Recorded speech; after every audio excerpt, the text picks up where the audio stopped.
Hey, welcome to the Fielder and the Fan. I'm the fielder, Adam Rosales. And I'm the fan, Noah Watkins. All right, welcome back, everyone. We're still doing this. Nobody has objected too much to the point where we've been driven off the airwaves, so to speak. So we're back for another episode. Yeah, Adam, how we're are you? good. I'm doing all right, man. It's good to be back in San Diego. I mean, obviously, it was nice to see family back in Chicago and the Milwaukee series, but it's good to be back here in San Diego. Nice, man. So you get any fights on your way home? You say fights or flights? Oh, I was talking about fights. Obviously, you got a flight home, but Oh, okay, yeah. I was wondering if every Major League Baseball just picked fights with people. I guess you saw that fight between the Rangers and the Blue Jays, huh? Yeah, your old team was really decking it out there, the Blue Jays. Oh my gosh, man. So you watched the whole thing? Yeah, I mean, I watched the highlights, but or if you want to call them highlights, I don't know. I mean, Highlights, lowlights. I don't know, man. They're pretty good. That was, I think, Odor. Sorry, yeah. his shot was like one of the best punches I've seen thrown in a baseball game. I mean, it's like Oh my gosh. usually they're like I mean they're no hitters, right? They're usually like they're the baseball they're no hitters. There's usually a lot of pushing and shoving, but this Yeah. was I mean that was a legitimate like shot to the face by Odor. Oh man, I think there's been a lot of bad blood since the playoffs last year, the It, ALDS, I it's believe. Yeah. it started with the AL. It didn't start before that, right? Because you were on the team before that. There was never bad blood between you and that team before there, was there? No, not that I can remember. I've always kept it pretty cordial between most teams that we play. We don't have too many big rivals that I can think of when I was playing with the Rangers. But I think that got heated back in the ALDS, especially that game 5, right? When With the Bautista bat flip, right? yeah, the bat flip. I think Yeah. that really but then again, I don't know if they really threw at Bautista on purpose. I'm really not convinced that they did, having Matt Bush was pitching. It's his second game in the major leagues, I believe, or second day in the major leagues, and he's plunking people. It's hard for me to believe. Yeah, I mean, and they're yeah, down. but What the score is 7-6, right? The they're Rangers are up up by seven, one. Yeah, right? Up by yeah. one, I but mean, still, you don't want to put the. There's nobody out. You want to put the leadoff hitter on. I mean, I don't know. I'm not yeah, really convinced that it was on purpose. yeah. But I mean, but you do believe that sometimes the pitching coach will say, "Hey, plunk this guy," right? That does happen, right? Yeah, yeah. I mean, I think it doesn't happen as often anymore as it did back in the day. Back a few years ago, even. Well, I mean, I don't know for sure if he did it, but it sure seemed like, and everybody assumes they did it. There was been a lot of debate whether it was if it was a wuss move or a good move to do it to wait till his last at bat of the series. Yeah. Any thoughts on that? Uh, I mean, I think if I'm on if I'm on the Rangers side, I mean that's what you want to do, right? I mean, how could they get back at the Rangers after that? They kind of leave the last. They try to get the last say if they were doing it on purpose, right? Well, and they They got kind of like that's and good. Fielder Then got again, and then Prince got plunked, so they did have yeah the last say, I guess. But yeah. I mean, what 8 ejections altogether in that game? I think so. Yeah, I So know.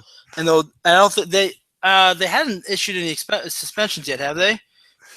I'm not sure. I don't think I so. know it was this afternoon they had when I last checked, but it'll be interesting to see what comes out, what Odor gets. I think he'll probably get the most of everybody. We'll see though.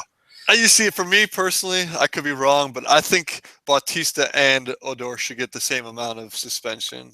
Yeah, but Bautista, I mean, he just got he before he could even retaliate. Beltran had him in a sleeper hold, man. I mean, he couldn't do anything. Yeah, I mean, but then again, you could see the intent that he had. I mean, that's the rule now, right? You can't slide past second base.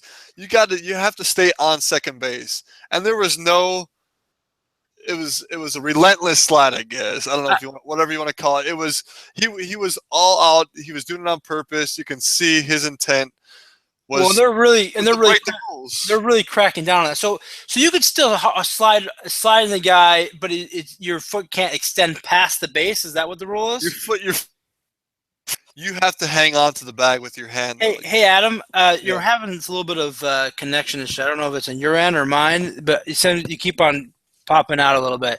Maybe Oh, try sorry. to recheck your microphone. Adam's using a new microphone today, so Yeah. Can you hear me? Is it okay or yeah, no? it's just done it a couple of times. So All right. Um, I was asking you about the so what exactly the rules? Can your foot cannot go past the second base? you can go past the second base, but you have to hold on. Your hand cannot come off the base. Oh, so you could still hard slide in as Yeah. long you just can't you can't purposely target if the guy's off the base. You can't slide into him to Right. You break up can't the play slide like anymore. if you're sliding to the right, you have to keep sliding to the right of the bag. Okay.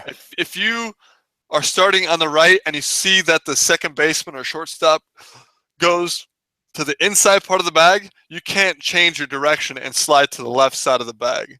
Uh, Right? so You I can't change your right. You have to go right in. And he did everything he can to hit Odor, and he slid past it. He slid past it 3 to 5 feet past the bag. I mean, that's like yeah. he break the rules, and it was intentional. So I mean, but again, I guess the retaliation that Odor had was pretty bold. But Yeah, well, it was definitely it's got a lot of people talking. It was I saw that after the fight, his Wikipedia page got changed to where it shows like their stats and it shows like it says throw like usually your right arm or left arm, as your right or lefty or for throwing the ball. For his, someone to edit it just says throws a mean right hook. Or something like that. It was something I don't remember exactly the right words, but I thought it was pretty funny. I noticed that when you were playing the other day, I got to see you play in Chicago, Milwaukee this last week. Um, you were on a double play. Like you were at first, and you guys got doubled up, and it was like an easy double play for them. And you like as soon as the you were only halfway through the to second base when you were out, and you slid right in there. Was that just to stop, or is that also just trying to avoid any contact beforehand? no, I mean I was really far away from second base. My intent there was I knew that Jankowski he was running, so he's fast. So I was trying to do anything I could to get in the way of the second baseman turning the double play. And I thought if I stood up long enough, that he would kind of wouldn't want to throw the ball, Oh, or would it? so So you I was waiting for him to kind of see me and like kind of hesitate a little bit, and then I uh, dropped down at the last second before I felt like the ball was going to hit me right between the eyes. oh, I But got it. So that's what you're doing. That makes sense. I kind of just stayed up a little bit longer, saying, "Hey, I'm here. Like, are you going to throw it at me?" Kind of. I mean, it And then probably doesn't even phase the second baseman at all. But I just thought any kind of second that you can get, and hopefully Jankowski being as fast that he is would have been safe at first. But would that phase you? nope, not at all. I'm just gonna. I mean, I'm gonna throw it, and I mean, usually it would. There's no way it's gonna hit the runner. But I've had times where guys go in with their hands up, right when they slide and their hands are up, and I've thrown it and it's hit their hand. Oh yeah. So I mean, but that's an out. It's automatically out if the runner hits if the runner gets hit by the ball, or at least like it looks like it's intentional. But Oh, I see. So it looks like it's intentional. yeah, if it's intentional, obviously if you're like in a rundown and the ball hits the runner's safe. But I don't think in a double play if it's intentional. If you kind of intentionally you're standing there wanting to deflect the ball, then it's Got it. not legal. So, what are your thoughts about fighting in baseball? Do you think fighting in baseball has a place in baseball, or in your mind, it has no place in baseball? Oh man, like it's always been a part of the game, right? Ever since it started. And you think of guys like Ty Cobb, who always play the game debatably a little bit too hard, or like taking guys out, hurting guys, sharpening his cleats, whatever. It's always been a part of the game, and it riles the guys up, and it kind of gives you that energy. So, but then again, you look at the young kids that look up to us, and you think of the sportsmanship that we try to teach these young kids, and you don't want to really put that image on baseball too much, right? You don't want to taint the game too much, but it's part of the game, man, and it's going to happen. It's a long season. Usually guys are super cordial with each other because it is such a long season, right? Yeah. Because we know it's 162 games. You talk to the guys on base, how's it going? How's your season going? How's your family doing? Like, just quickly, if there's like a pitching change, whatever. And it's very cordial, but then again, we're very competitive in nature, right? And we want to win, and we don't want our pride to be hurt at all, and we're going to stand up for our teammates. So it's gonna always be a part of baseball. So do you think that, I mean obviously everyone sees it bad blood on the field, but do you think that that continues off the field? Do you think those guys really hold a true disdain for each other, or do you think that it's the heat of the moment, and you could see those guys buying each other drinks at a bar later? Well, I think it can go either way with that. I mean, I'm sure there's some guys, it's heat of the moment. You get roughed up, and there's no really punches thrown. It's kind of pushing, shoving, saying, "Hey, don't mess with me." And then later on you can kind of it fades quick. But then there's, I think, like this situation between a guy like Odor and Bautista, that I think it's always going to be they're going to be pretty jaded towards one another, the way I see it. And there's always going to be bad blood, I think, between the Rangers and the Blue Jays. But it's kind of funny. Go ahead. Oh, no, I was just saying, do you know Bautista at all? Bautista, I don't know personally. I've only played against him. But Odor, as well. I mean, so was that something? I mean, were you surprised when you saw Odor do that, or was that something like, yeah, I can see him being a little bit of getting upset and taking care of business when it needs to get taken care of? I can see him being, a guy that takes care of business when it needs to be done. He's not gonna. He's just, he's kind of he's a smaller guy, but he's strong. Man. He's bulldog mentality. He's got a lot of pride. He's going to stand up for himself, and he's a tough kid. He's a young kid, but he knows how to take care of himself. But then again, he's a great teammate. That's the crazy thing about it. That some fans might think that he's all about fighting or whatever. Or he's like, well, in the clubhouse, he's a super great teammate. Well, wasn't that the MO for AJ Pierzynski always? He's always been known as a bit of a hothead on the field, but were you his teammate for a little while? Isn't he also have a reputation of being a great teammate? Yeah. I mean, I really enjoyed AJ Pierzynski as a teammate. I really got along with him, had a mutual respect towards one another. It's a funny story about AJ. When I hit a home run, I think it was my first home run I hit off Sale, and I'm coming around the bases, and I cross home, and I swear AJ, because he's catching, right? And AJ says, as I run past home plate, he says, "You're not that good." So it's like, what? Like, he said something, and I'm not sure exactly what he said, but he wanted to let me know that he wasn't happy with what just happened, and he was gonna let me know. But then again, he's really knowledgeable about the game. He's a good family man, but he takes care of business, and it's cool to see guys like that. So when you became his teammate, so later on, actually, it might have been that same season, then now he's your teammate. Do you guys acknowledge that sort of thing, or just all of a sudden, like, here's your teammate, and now he would do the same thing for you? He'd have your back, or? Yeah, he would just have my back. We don't really acknowledge it. There's a lot of things that you just kind of don't say, you kind of just forget about. I'm not even sure if he would remember that. Probably because he probably did it so often to other guys, or he likes to likes to pick at people. It seems like, Who, but that's because he's standing up for his pitcher. He's standing up for his who, teammates, and I'm all about that, man. who's the other? Is there any other catchers that you've gone against who are really talkative behind the plate? You know, whether it's trash talking or just trying to throw you off your game in any way. Anyone else that comes to mind? Just in the minor leagues and in college. I mean, I don't know the specific catchers to be Okay. exact, but So there's no one else in the major leagues right now who currently likes no, the talk a lot behind the plate, no, you don't see that too often. other than AJ. Well, he doesn't like to. He doesn't talk too much. He He doesn't just talk. At least he didn't talk like he doesn't talk trash when you walk up to the plate. He kind of lets you do your own. Unless something like that happens, he'll let you have a piece of his mind. You know.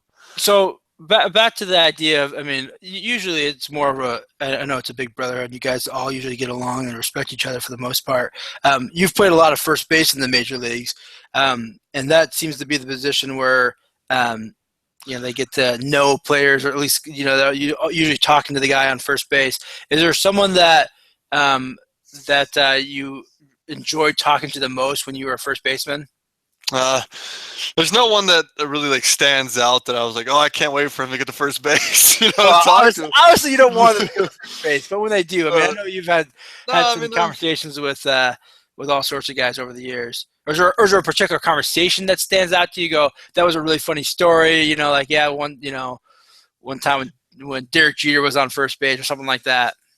I mean, that's like cool guy. Like guys like that are pretty. It's pretty neat to talk with those guys. And the cool thing, you mentioned Derek Jeter. The cool thing about Derek Jeter is that he grew up in Kalamazoo, Michigan. That's where I went to college. I went to college at Western Michigan University. And we would often talk about Kalamazoo. And I would ask him if he ever goes back. And he says, yeah, once in a while he'll go back. I talked to him a little bit about Coach Decker, and he remembers Coach Decker. So it's pretty cool to have such a well-respected baseball player like Derek Jeter at first base, and I'm just talking to him. But I remember, and this was probably, I don't know, this is several years ago now, and I remember you telling me, I don't know if it was spring training or if it was during the leagues, but that at one point he said hello to you by name. He said, "Hey, Adam," and you were like, "Derek Jeter knows who I am." That kind of caught me off guard. It was a spring training in like 2006, and I had just stolen a base I just stole second base, and Jeter just was standing right there, and he said, "Hey, Adam, how you doing?" And I'm like, "Derek, we're on first name basis now."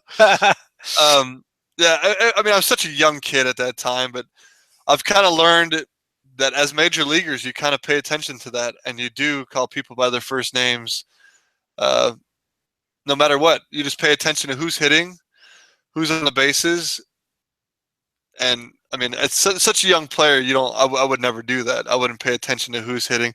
And as you play more in the major leagues, you start to get to know people, and it becomes a very small world, right? And you know people, you played with people, or you've heard about these players before. And well, I like that story that you told. Actually, we were together at dinner the other night. You're telling about when you were at a spring training and you were at church, and you introducing yourself to the people.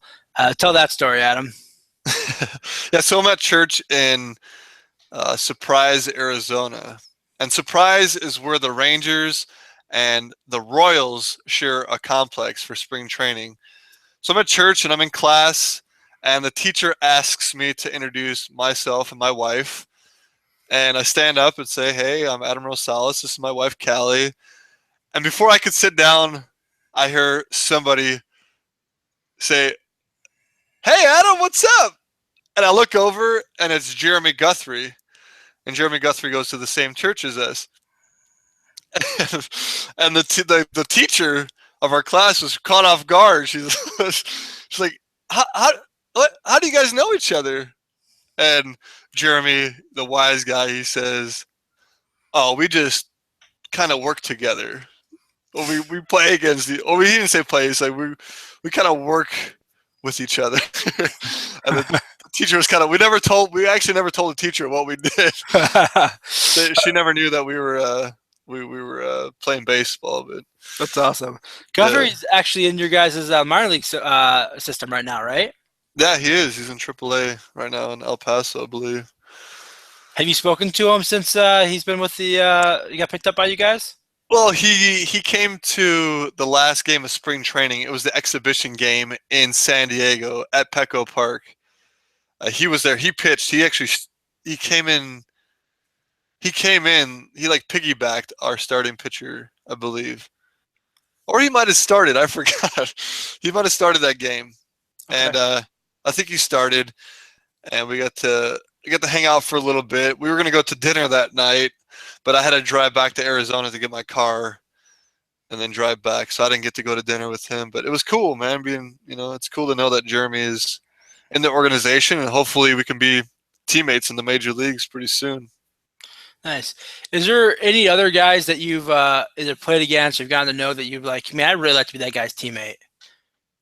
I'm a big fan of Curtis Granderson and Howie Kendrick. Those two guys are probably my favorite guys to watch, or at least they seem like they go about their business the right way. I think those two guys would be pretty solid teammates.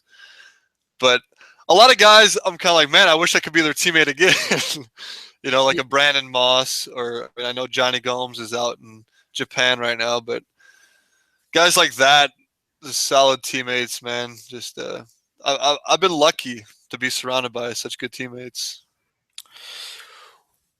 Was there anybody who, when you first came up, that really took you under your wing that you kind of look at as kind of the guy that really taught you, how to be a major leaguer, or just kind of taught you some how to play the game right?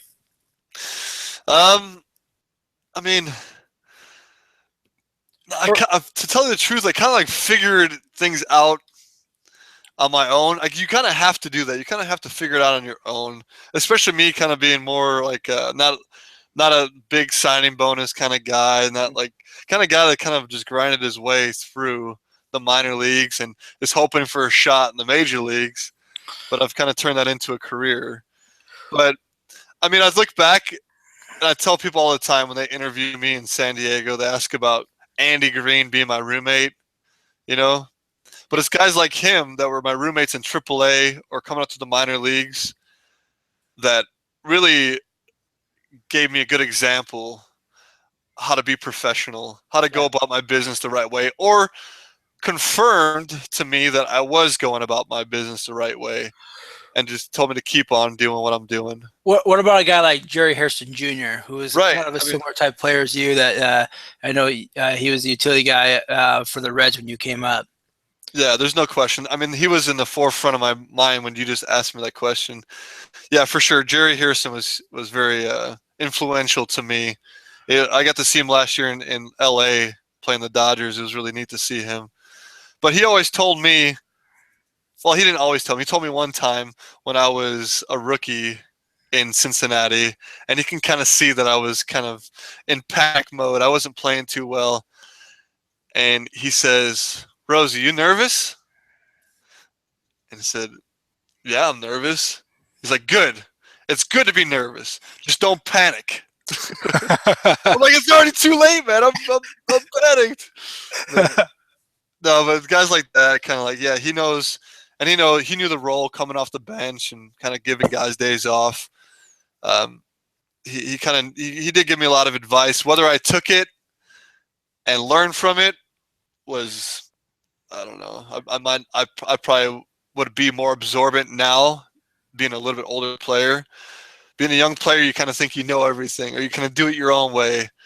But you want to, as a young player, I wish I would have listened more and applied it and implemented those things that I learned from the veterans more and communicated a little bit more. But I'm learning now, He's from Naperville, right? Which is also a Chicago suburb. He is, man. Yeah. So is that something too that maybe he took a little extra liking to you because you guys had similar upbringings, from the same area? Yeah, it could be. I mean, we always, Chicago, nothing but great people come from Chicago, right? That's right. That's right. It's actually funny because Jerry Harrison, talk about Jerry Harrison Jr., he was in AAA in Louisville. He didn't make the team in 2008. He didn't make the team in Cincinnati in 2008. Right? He came down to AAA and he hit like 450 the first month, and they called him up, and the rest is history. And he told me that year, actually, that was going to be his last. He wanted to retire. That was going to be his last year. 2007 was supposed to be his last year, but he's like, you know what? 2008's all for my kids. I'm doing this for my kids, and this is probably the last year.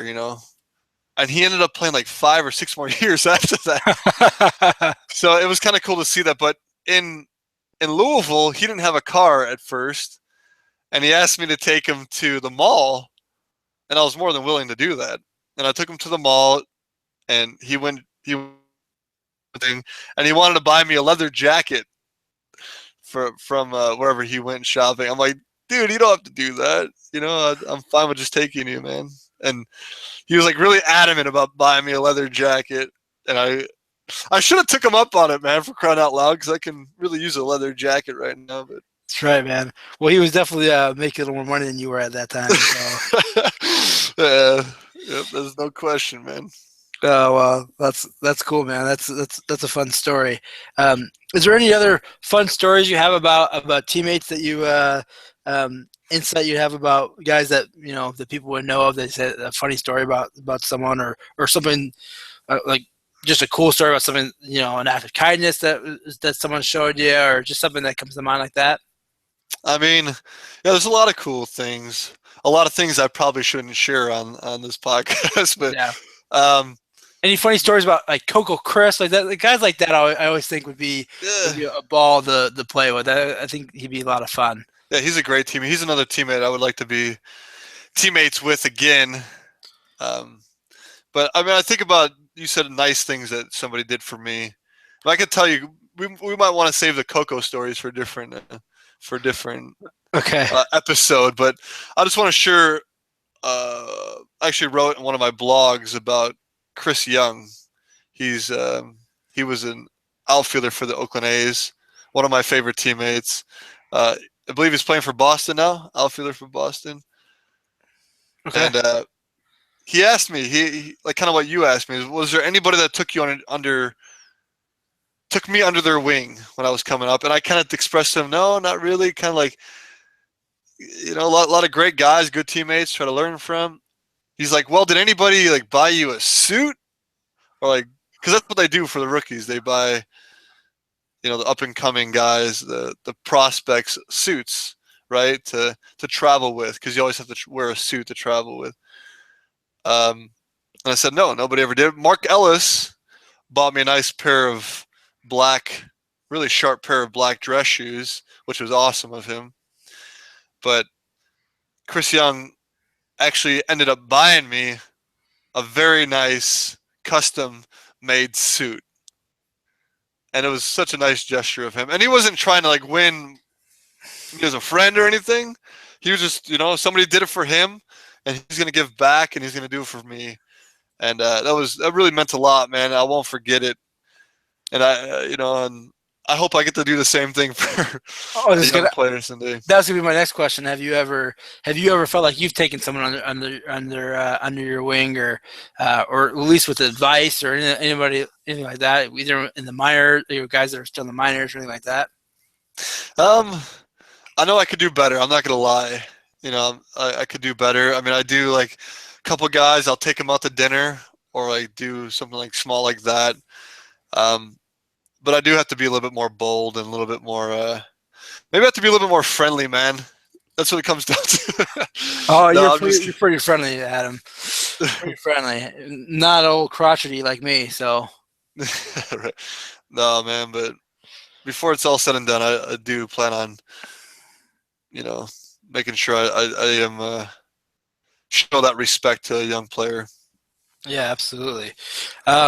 So let's talk a little bit more detail the series in Chicago and in Milwaukee. First off, it was a blast for me. I mean, I got to go. I went Monday. Attempted to go Monday. Actually, Monday was, in all honesty, might have been the best day because it got rained out. Which, I think, well, hey, it got rained out. That could be the best day. But Adam had just got in town, so I hadn't seen him yet. And so I got there just as the game was supposed to start. It was raining. My wife and I were going to the game, and they wouldn't let my wife or bring in her umbrella, which we got in there. There was everybody had an umbrella. So I don't know why they wouldn't let us bring hers in. They made us check it in somewhere, and by the time we went to go back after the game, it was gone. So whatever. I gave her that umbrella for Christmas, so I'm a little bitter, but whatever. You know what? You already got her Christmas present for next year. No? Yeah, exactly. Well, hey, it wasn't very much money. Don't tell her.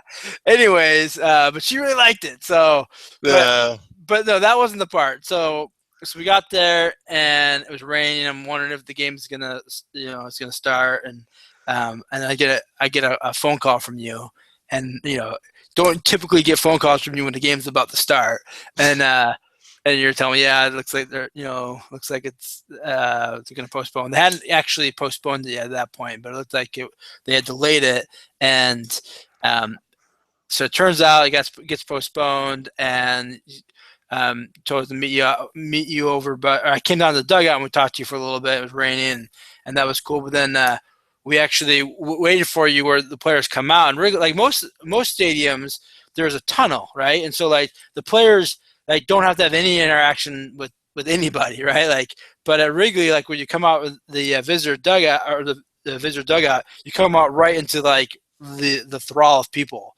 The visitors clubhouse. Yeah, the visitors clubhouse is right out. You come right out of the thrall, and so you told me where to go, and it was meeting you over there. And anyways, you got to bring me down into the dugout, which I've done once. I did once before, but I mean, Wrigley is my Graceland, right? So being able to go out there and just hang out in the dugout for a little bit was pretty awesome for me, and I just love looking out and just looking out on the lights and just kind of seeing the field from that perspective. It's pretty awesome. I'm pretty jealous that you get to do that every day.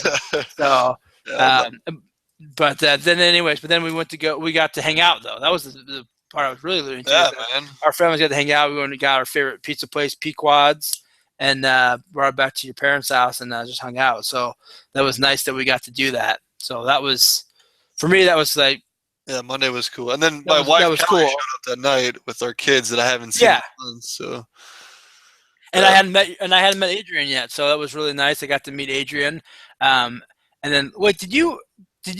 I can't remember. Did you get to meet Cooper? No, I did. I got to meet your youngest son, Cooper, the next day when Melanie came over. Oh, okay, that's right. Oh, yeah. That's right. Because I didn't bring. That's right. Melanie did come over. So, well, good. We've now met each other's youngest. So it's just crazy that hasn't happened yet. Because mine's 6 months and yours is what, 3 months? 2 months. Yeah. 2 months. Okay, so maybe not as crazy, but. So I'm not as bad as a cousin as you are, because I only took you 2 months to see your kid. It took you 6 months to see mine. So whatever. Yeah, that's very debatable, no. So, but yeah, no, Adam and I are close enough where even though our kids they're not technically Adam's not technically their uncle, but my son calls them Adam, Uncle Adam, and I'm sure Juliet will call me Uncle Noah if she knows what's good for her. So, but sure she will. But technically, your kid is my first cousin once removed, and then vice versa.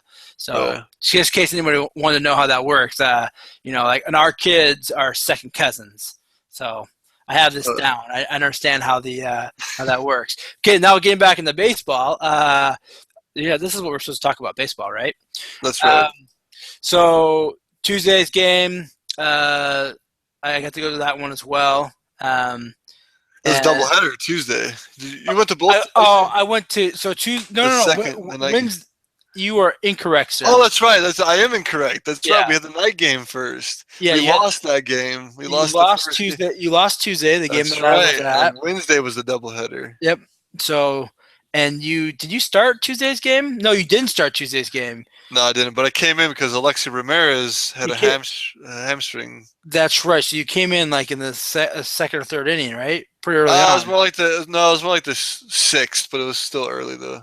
It was definitely earlier than the sixth. I'm I gonna only look at got the two. stats later. I think it was six. I only got 2 at bats. It might Yeah, have been but the you guys fourth. only got like one hit or one run. So It might have been the fourth. yeah, it was. Yeah, I got to play a lot of the game. The majority of the game, I think I got to You play. got to play shortstop, and then you got to start shortstop of the day game, which I didn't get to see, which I was a little bit bummed about Yeah, because I had to work.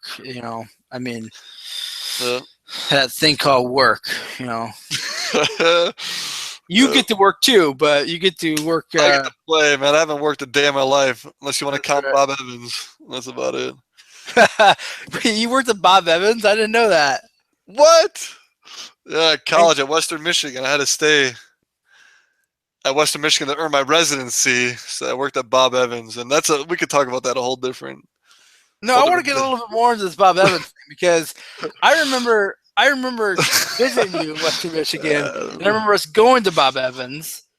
You had to know that I worked there, man. I was a busboy and dishwasher, and I would wash. Wait, you weren't even a waiter? No, man, they wouldn't. They didn't. It's like the job nurse in Kalamazoo. My roommate Clark Sterling and I, we try to go everywhere around. It was during the summer, and we thought all the job openings would be, people would be asking us to work, but we couldn't find one dang job. And finally, Bob Evans said that I could be a busser and a dishwasher. Thank goodness. Did they take your buddy too? No, Sterling just didn't. He didn't. Clark didn't work the whole summer. They just hung out at the house and played. We played in a summer league right there in Kalamazoo. We just stayed there. When you guys came back home a little bit, because I remember Clark coming back with you a few times. Yeah, we did really, come back. Clark was a lot of fun, man. That guy was hilarious.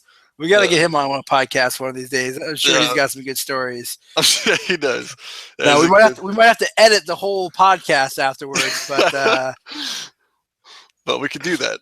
But it would be fun to have him on there. We got to get him on here. We got to get Coach Decker on, and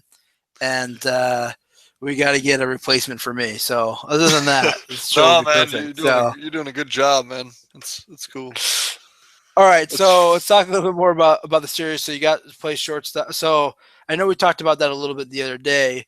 But so what's the mentality of, you weren't planning on playing that game, and all of a sudden you come in, you're playing shortstop. I mean, are you just ready to go, or you taking off guard when they say, hey, hop it in, or as soon as an injury kind of like that starts happening, you're like, okay, that's gonna be me. I used to be caught off guard when I was younger. In the National League, when I played for the Reds, I would have been caught off guard. Even as a young player with the Oakland A's, I would have been caught off guard. But now, being in the National League, I start getting ready around the third inning. And being older, too, my body doesn't get loose as quick as it did when I was 24, 25. So I know now, at the third inning, I start doing something. I go underneath. But at Wrigley Field, you can't do too much because there's not too many places to go get loose and run sprints or whatever. But in San Diego, you can just. But yeah, so I start getting ready earlier just in case something like that happens. But if not, then I kind of just wait. And the next inning, I'll go hit a little bit just to make sure my swinging muscles are loose too. And then by the fifth inning, I go back and do more sprints. So I'm always doing something as the game's going on. And I'm doing this while our team is on defense. Because offense, anything can happen. That can be hitting any second. They can always wait for me to get out there to play defense. But, so I wasn't caught off guard at all. I was ready to go in and, back up. Because I know we only have one infield replacement, at least a middle infield replacement right now. So you watching the play, and so you see it happen, and you say, "Okay, I'm going in." Obviously. Yeah, I took off my hoodie. Got it was after he hit a double, I believe. He stretched the single into a double, and I got my helmet, and then I saw green signal to me, "You coming in?" So I just ran out there. And the umpire. I got out there, and the umpire. I forgot who the think it was Jerry Lane. Forget the umpire. Dang it. The umpire's like, "Are you loose? Are you ready to go?" I'm like, "Yeah."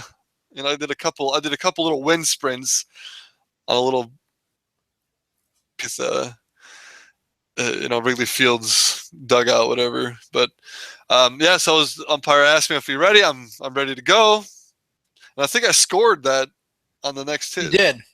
Yeah. You absolutely did. So I had to be loose, and it was cold out, so I felt a little tight.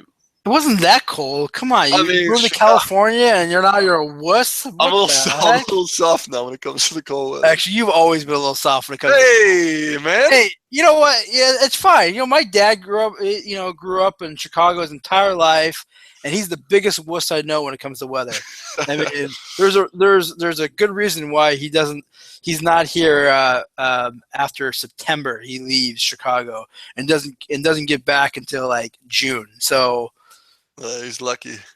Yeah, but it was chilly in Chicago though. It really was. For May, man, middle of May. It's been a weird winter, man. I mean, it was like it's spring now, bro.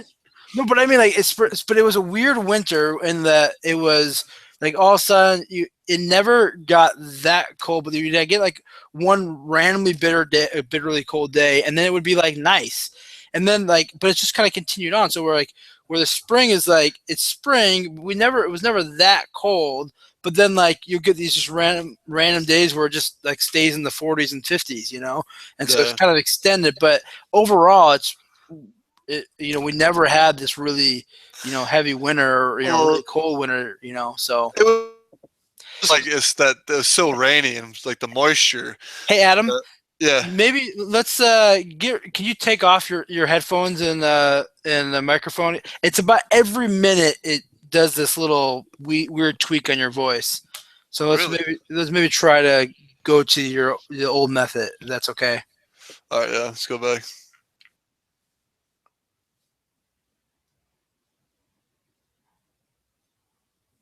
Can you hear me now? Yeah, I can hear you. All right, sorry about that. Yeah, no, it's good. The sound is a little better on is better on the other one, but for some reason, like every minute or so, it's just doing so we're losing a little bit on and when you go back and listen, you'll understand what I'm talking about. And That's right. And you could edit all this out, of course. Yeah, I'm going to. Or you can keep it in there because people just like to hear the sound of my voice. Hey, but so we were talking about the weather, how cold it was, for me at least, in Chicago, and it was because of the moisture, how heavy it was. And I want to add that how the ball did not fly at all at Wrigley Field. Usually guys like playing there because it's like a lot of home runs are hit there. It's like a shorter field, I guess, to the gaps. Yeah. But, man, I saw some guys crush some balls, and they just didn't go anywhere, and the ball would just die. It was just so heavy out there compared to a place like Colorado or Arizona where the air is so thin that the ball just flies.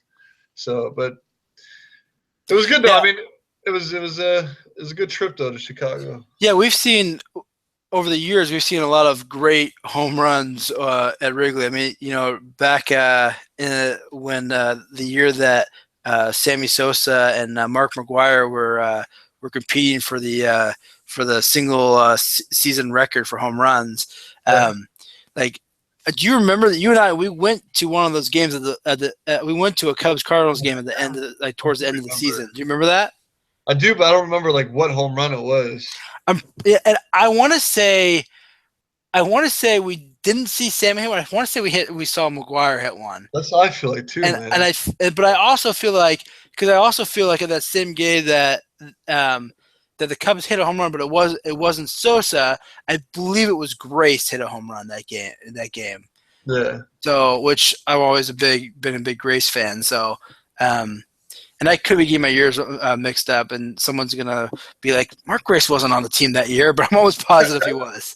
I'm almost positive. So maybe I'm making that up, but I don't think so. But I remember. I mean, the big thing with that year was like people actually hung out on Waveland Avenue because there was a chance that the ball that Sammy Sosa would hit would land on Waveland. I mean, that happened on a regular basis. Same with hitting them on the waveland.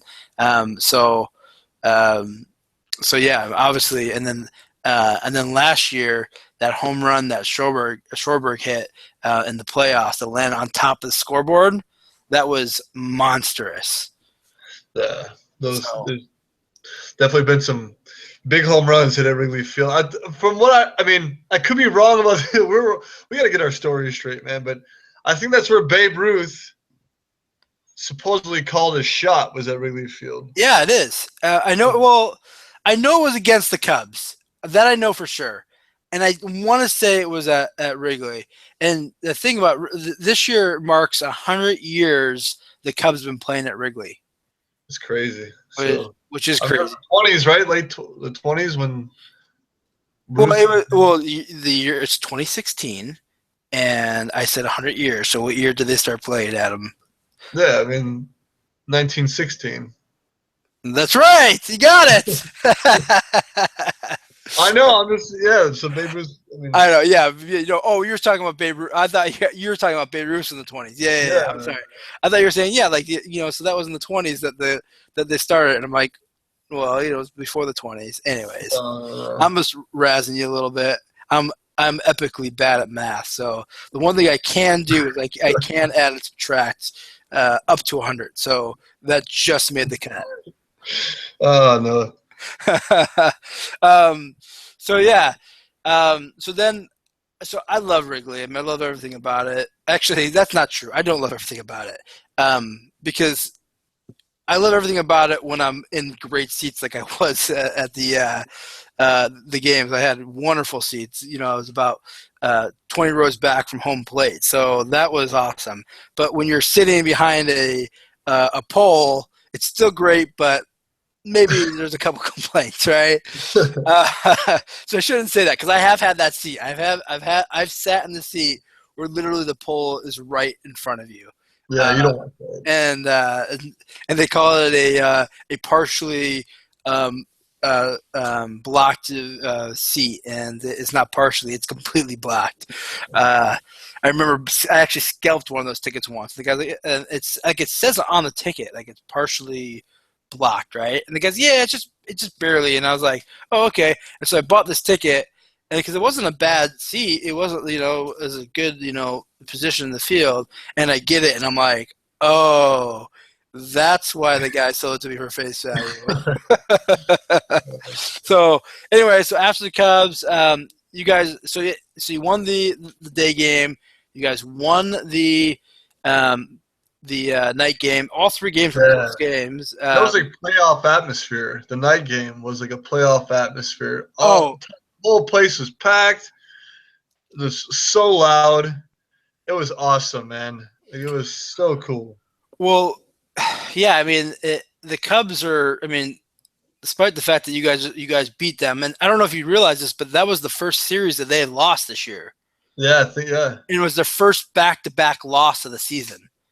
No. That's got to feel pretty good, because it did, man. I feel like we won the NLDS right there. Yeah, it was a big deal, because I mean the Cubs are, I mean, despite what the pitcher from Pittsburgh, Cole, says, the Cubs are the best team in baseball right now, right? I mean, would you disagree that the Cubs are the best team in baseball right now? Yeah, I'll give it to them. I'll give them, they're the best team in baseball, but to stay on top is tough. It's tough to stay on top. Absolutely. I it was. Go ahead. Don't get too excited, Noah. Being the Cubs fan that you are, don't get too excited, because you all know it's gonna happen. Whoa. Let's not. First of all, let's not jump ahead. Let's not talk about anything. Let's not jinx anything. I'm just saying. I wasn't jumping ahead. I'm just saying right now the Cubs are the best team in baseball. They're the best. They're 8 games up in their division right now, which is crazy at this time. I mean, they're really good. Now, for the 3 games that you played them, you guys were better. Yeah. I mean, that's got to feel pretty good, but it was, you guys played them really tough. It was, they were really good games. They were exciting. They were entertaining. But yeah, you're right. The crowd really got into it, and when I cheered on one of your hits, and I got a couple like, what the. Well, they weren't too happy that I was cheering you on, but no, actually they weren't too bad.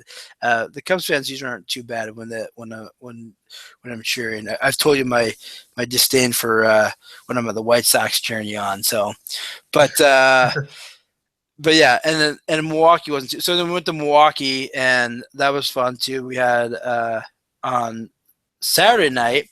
So I didn't get to or Friday night. I'm sorry. No, it was Saturday. I'm sorry. Yeah. So Thursday night, I didn't go to that game, so to me it didn't exist because I had to work. So whatever. So we can skip that game. It doesn't matter. You didn't start. You didn't play until like the 8th inning, so who cares? But I'm just kidding. It was you guys. You guys won that game, right? We actually lost the first game. Oh, you lost the first game, and then you. Oh, okay. Well, no, we won the first game. Yeah, you won the first game because you're mixed up, man. Yeah, because you won the first game. Friday, you guys lost. Yes, I was at that game. I think. Yeah, no, I was gonna say. Yeah, I saw that was the first game, so you guys lost because I was at the other one. But yeah, you guys lost that game, and then Friday's game. You didn't get into like the 7th inning, but hey, it was like a 12-inning game, so you got to play like half. You got to play quite a bit of it. You got a couple of bats, two or three at bats. Yeah, I think I got three at bats. Yeah, because you walked, I think, and then I think you hit it pretty hard at one point, and then I think I think you only got 2 bats, man. Yeah, I think it's only 2. So then you hit it pretty good because you got the hit on that one. I know what it was when you hit the ball on that particular one. Actually, it was when you hit it. I thought it was a perfect single. I thought it was the way that it came off the bat and the way it sounded like the ball that just goes right over the top of the infielder and then drops right behind their back.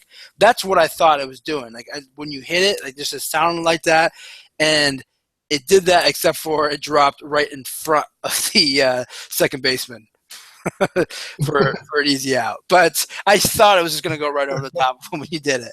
I really did. I thought it was a well hit ball, but for some reason it just didn't carry. But that game my wife was really excited because Andy Grammer was doing a free concert afterwards, and we brought our son to the game. Our older son, our 3-year-old. The other one we left at grandma's, who lives just outside of Milwaukee, and he really loves that that song, the popular song by Andy Grammer. I don't know. I can't remember. Don't sing it, no. Don't humor us. No, I'm definitely not going to sing it. Don't even worry about that. But I can't remember what it's called right now. Something about "Honey, I Want You" or something. I don't know. I don't know. I made that up. I don't know what it is. But anyways, we were going to leave him for the concert. But the game itself, at 9 innings, I looked at my watch at 9 innings, right? And the game got tied up.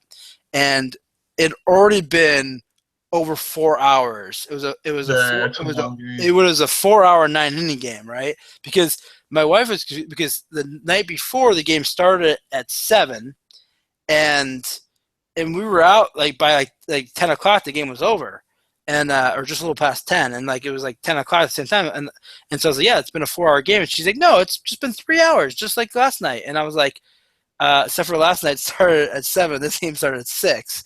And anyways, so then it ended up going another almost hour and a half, right? And I think it was when it was said and done, I think it was like 5 hours and 20 minutes or something. Yeah, it was a long game. It was like a Mexican League game. That's how long Mexican League games are, like 5 hours on average. Really? How come? Because they always change pitchers, and sometimes they even start the game. I don't know, man. It's just they are really slow. They're really slow games out there.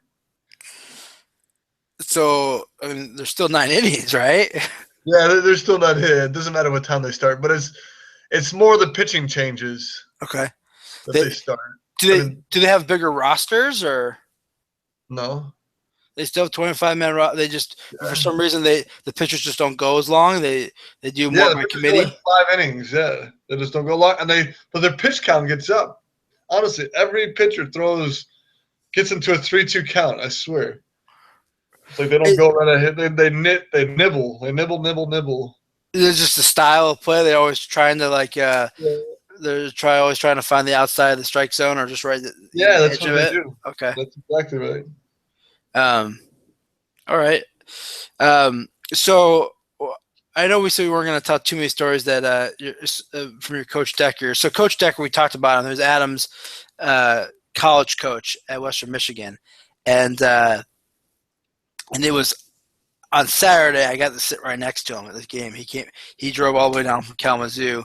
He was Adam is one of 7 players that he's of his that have made it to the major leagues, and Adam's like the last one. And so he was. He told his wife, he's like, I don't know if I'm gonna, get an opportunity to see one of my players, play in the major league. So he's like, I'm going. So he came. He drove to the Milwaukee series. He decided to skip the Cubs one because he figured it'd be harder to get in and out of the stadium. So he chose the Brewers game. But anyway, so I got to sit next to him, and he told me a ton of stories, and that's why I really want to get him on, because he's told me great stories about Adam. He also just told me great stories about baseball in general. And I love talking to people who've been in the game a long time. When Adam was playing for Cincinnati, I think it was when Adam was playing for Cincinnati. We were actually the first time I was at Wrigley. One of the I don't remember who it was. It wasn't. It wasn't. Oh my gosh, I forgot his name. What's the famous broadcaster in Cincinnati, Adam? You got Tom Brenneman. Brenneman, yeah. It wasn't one of the Brennemans, because I would remember. I think it was Marty Brenneman. Yeah, it wasn't Marty or the other one. It wasn't one of the Brennemans. It was another guy, but he'd been around a long time. I think he was maybe like one of the TV analyst guys. Anyways, but we got an opportunity to sit in the dugout with him, and he was just telling me stories, and so I love talking to guys who've been in baseball for a long time, and their knowledge of the game, and just some of the legends that they've met. And so Coach Decker was the Western Michigan coach for 29 years. He saw a lot of college players, his own and guys that he competed. So he's just got some amazing stories. And Adam alluded to that he actually coached Derek Jeter in a summer camp for I think 3 years. He told me. So anyways, but the one thing that I will talk about in this end. So he was talking about how he used Adam as a closer, and how Adam, the scout, clocked Adam at 94. I thought that was pretty awesome. I knew that you got like 92, 93, but I didn't know that you would one point you pitched 94 miles per hour. So that's pretty impressive, Adam. Yeah, I mean that's always been my bread and butter, is my arm, for the game. So, and to go out on the mound. I mean, it paid off because I got to pitch 2 innings in the big leagues. Did you ever at any point in your because 94, that's the type of speed that they get people to the major leagues, right? I mean, that's good speed. Did you ever consider being a pitcher? I consider being a pitcher when I'm not hitting too good. Yeah. Whenever I'm struggling hitting, I'm like, man, I wonder how it is to be a pitcher. Yeah. I'm just kidding, man. I never considered being a pitcher, man. I don't know if I could do that. I always enjoyed just playing a position and hitting. Okay. But at 94, I'd throw a straight fastball. 94 is not going to last too long in the big leagues. You need a changeup or some decent slider to survive. Well, yeah, that's true. But if 94 is meat. But you think if you've got some speed, you can develop the other pitches, right? I mean, that's true. Like Greg Maddux never pitched 94, right? I mean, but that's a unique individual, though. I mean, that guy, he do a lot of painting the outside, movement, a lot of movement, right? Two-seamer, kind of cutter thing, or curve ball, off speed, anything you think of, and he kept it low, and. Man, he's a pitcher. He wasn't a thrower, right? That's the thing. Was he already retired by the time you came in, or did you guys overlap at all? I think we overlapped a little bit, but you never saw him? not too long. Did you ever face him? No, I never saw him. No. Yeah, because he was. I'm trying to remember where he would have been when you would have came in. Was he? Did he end as a Cub or did he go somewhere else for a little bit? 'Cause I know he came back to the Cubs for a little while. And I can't remember if he ended as a Cub or he ended somewhere else. But anyways, I'll have to look that up sometime. Was there any? Is there anybody like that who you got to see him at the tail end of their career? That I mean, either as a pitcher or just maybe another fielder. You know, someone that was really cool that you got to either play with or play against. That you're like, man, I'm really glad I could say that I got to play with or play at the same time as this guy. I got to face Randy Johnson. You got to face Randy Johnson? Yeah. I thought he would have been done by the time you came in. Where was that at? When was that? What was that encounter like? 2009 in Arizona. I mean, obviously he was at the tail end of his career. I think that might have been his last year. And he was just intimidating out there. And I know he didn't have quite the stuff that he had when he was, 10 years prior, but man, just the big unit out there on the mound just looks like his hat touched the top of the roof of Chase Field in Arizona. He just looked huge out there, man. But it was cool. Just to say that I was able to face Randy Johnson. Yeah, that's awesome. Did you get a hit off him? I made contact. I think I counted that as a hit. Hey man, he didn't strike you out, or did he? No, I didn't. Then okay, so did you get to face him just one time, or did you get? I believe it was a pinch hit, and I just okay popped it up to the right fielder. Okay, all right, that's cool. Anybody else like that? Not off the top of my head that I could think of, but so did you ever? So you came up in Cincinnati, and I'm trying to remember. Were you teammates with Ken Griffey Jr. for like a week before you got traded from the Reds, or was he already gone by the time you came up? No, he was gone. I only had spring training with Ken Griffey Jr. Any stories about Ken Griffey Jr. you can share with us? Did I already shared the one about the bat being too heavy, right? No, I don't think so. Tell it again, because I can't. I don't even know if I know this blog. I wrote it in the blog. So it was at spring training. We're in Winter Haven. That's where the Indians used to play. So we traveled about 2.5 hours from Sarasota to Winter Haven, and we're all just waiting around the clubhouse for the game to start. And I'm locker mates with Ken Griffey Jr. Well, not locker mate. We're locker neighbors. He's right next to mine. And my bat is leaning up against my chair, and I'm across the room at this time, like getting like a snack or something. And Ken Griffey Jr. picks up my bat and kind of swings it around, kind of feels the bat head, and just kind of like raises his voice and says, "Man, this bat is way too heavy." He's like, "Whose bat is this?" And I was by the snack, the little snack kitchen, and I didn't say a word. I wasn't gonna admit that was my bat. So did you get a lighter bat after that, or you still swing with the same? No, I swung it. I still swung. It was a 243, C243. It was actually given to me from John Purdom. He gave it to me the year before, in 2005. He gave it to me, and I dominated the Midwest League. I mean, I shouldn't boast about that, but yeah, I played pretty well in the Midwest League, and I kept the C243. And the next year, it wasn't the same exact bat, but same weight and same weight, model, make, and yeah, I was just leaning up against the chair. It was just funny that Griffey picked that up and made a comment about it. So, side note with that, have you ever gotten to a point? So, if you use the same weight throughout your career as a major leaguer? I have until 2014. So you kind of started experimenting a little bit, or use different bat? Well, I read Sean Green's book. Sean Green, he's one of the guys that hit 4 home runs in one game. He was playing for the Dodgers at the time, and he actually hit it in Milwaukee, where we were just playing at. Sean Green hit 4 home runs in one game, and he wrote a book called The Way of Baseball.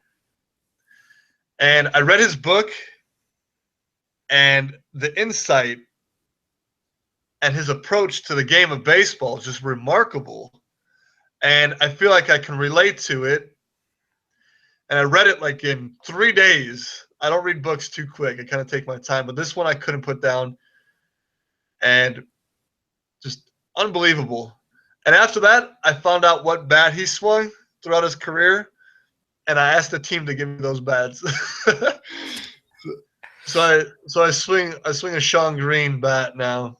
It's a Rawlings Ash 809 is the model. It's like a C271 if you're swinging a Louisville Slugger.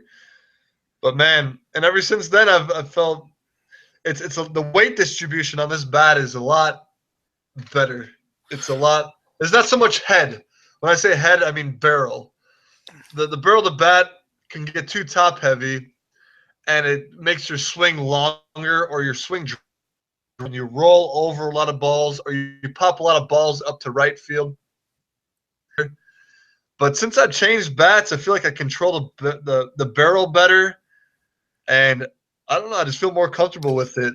Maybe because I got that Sean Green psyche in me too. But. So, I mean, have you ever like said like, okay, I'm gonna like experiment with different weights? I mean, and go, okay, I'm gonna try 10 at bats with this way, or like maybe during the off season, like try to swing a different bat, or you just kind of because it sounds like you got that one, you stuck with it for a long time, and then you switched to another one, but it's not like you've experimented with a ton of different bats, or have you during the off season? No, I don't. You know, I believe in the analogy. It's not the car, it's the driver kind of thing. It does for me. I always believed it doesn't matter what you swing, but I never experienced. I never tried to use another bat though. I just kind of just used whatever bat was around and kind of kept the same model, whatever bats the team gave me. But I actually have a buddy in Chicago. His name's Corey Lipinski. He actually played at Maine East. I played at Maine South. And we actually played a team with the Lakeside Cardinals in Chicago. And he makes his own bats now. And it's kind of cool. He makes different models with his own lathe. Actually, my dad still plays baseball. I'm not sure. I know you knew that, but I'm not sure if everybody else knows that. But my dad plays, and he gets Corey's bats. And Corey makes these really unique bats for my dad. My dad tries all these different kinds of bats. And they seem to work for him, but I just don't venture out like that. I kind of just stick to whatever I'm comfortable with, and I don't really dabble too much. I mean, is there something that a hitting coach would say, hey, you should try this different weight, or is it just or the hitting coaches you just kind of let you swing what is comfortable with you? I had one coach tell me that I should lower the weight on my bat. It would be lighter walking back to the dugout after I've been striking out so much. Someone really said that to you? Yeah, he said it. It's been said before. It's a joke in baseball, but okay. It was the first time I heard it, and I had a good relationship with that coach. But. Anyway, who was that but coach? Who was that coach? If you don't mind me asking. Oh, we're gonna keep that on the down low. I don't want to embarrass anybody. All right. No, I'm just kidding. So, what was I gonna say? I got to meet your hitting coach, your current hitting coach. Yeah, Alan Zintu. Yeah, he seemed like a really nice guy. Solid. Yeah. So, has there been any good advice that he's given you that you really stuck to you? Man, so much good advice. He just kind of really knows how to work with an individual hitter. You know, we did a lot about he believes a lot about like dancing with the pitcher kind of thing. So a lot of rhythm and timing. Like when the pitcher shows you his butt, whatever, shows you his bottom, you show him yours, right? So you kind of, whenever he goes, you go. And that's the most, timing is so crucial in hitting and knowing the time and the pitchers. But pitchers are getting smart And once they see that I have a high leg kick, they'll start changing their delivery, right? They'll slide step more. They won't do a high leg kick. So it throws off my timing. Like Johnny Cueto did that a lot in San Francisco. Okay. My goodness, out of the windup, he'll slide step. He'll quick pitch, and then he'll go really slow. And it's crazy. It does. What, he can't throw a couple lobs to a former teammate just to help you out? No, man. Johnny, he's not that nice, man. How long were you teammates with him for? A couple of years, right? Oh, my goodness. We came up to the minor leagues together 2005, 6, 7, 8. And then we played together in the major leagues in 2009. So you guys, you got along with him pretty good? Yeah, of course. I mean, he's kind of a quieter player. Didn't talk too much. He didn't seem to talk too much English. Kind of spoke more Spanish than English. And your Spanish was, I mean, I know you claim your Spanish still isn't very good, but yeah. it definitely wasn't very good when you were in the minor leagues, right? You've developed it a lot since then, right? Yeah, but the funny thing is I thought it was a lot better back then than it is now. I had a lot more confidence because I was so naive. A lot of ignorance is bliss, right? That's funny. So you try to talk to them, they would nod their heads like they're understanding, and they had no clue. Right, yeah. And now I'm afraid to talk to them because I've already made a fool of myself. Nah, I'm just kidding. So, all right, Adam, what is your major league tip for us today? All right. So today, what I've been working on a lot lately is staying through the baseball. And this is, I mean, I tend to be coming off a lot and not really staying committed through the zone. And I know one drill that really helps me out, that will help me really stay through the baseball, is the double T drill. And this is a drill that you set 2 tees up on home plate. The front tee is a little bit higher, like by an inch higher than the back tee, because your swing wants to kind of have an upward plane when you follow through. So the 2 balls are about 6 inches apart from each other. But when you swing, you hit the back ball first, and then your follow through hits the front ball. So you know that you're staying through the baseball. And if you're not going to hit that second ball. And it'll tell you that you're going to be rolling over balls or you're going to be hitting flares to right field when it's game time. This drill is actually, I have it. It's on the website that we have. It's on baseballutility.com. It's one of the drills that I put together in the off season that you can go and sign up to become a membership or become a member on our website, and then you can go through the drill challenge, and you can actually give you a challenge to do. I think you have to hit 10 balls off the tee. You have to hit both of the balls 10 times in a row cleanly with a good swing, and it'll help you stay through the baseball a lot better. Help you drive the ball into the gaps. So I don't know. I would go check it out if I was a young baseball player for sure. But that's my major league tip for today: is that you really have to stay committed through the baseball. Awesome. Well, Adam, it's as always, it's been a lot of fun, and as always, I need to go to bed. So, all right. Well, thanks for staying up, man. It was fun always talking with you. Yeah, my friend, you too, and we'll do this again unless you can convince somebody who speaks clear to do it instead of me. So, no, dude, it's fun, man. You have some solid insight. You know me so well, and it's true, man. I do know you pretty well. So, and I know you well enough to look past your flaws. All right, no, I'm out of here, man. All right, man. I'm out.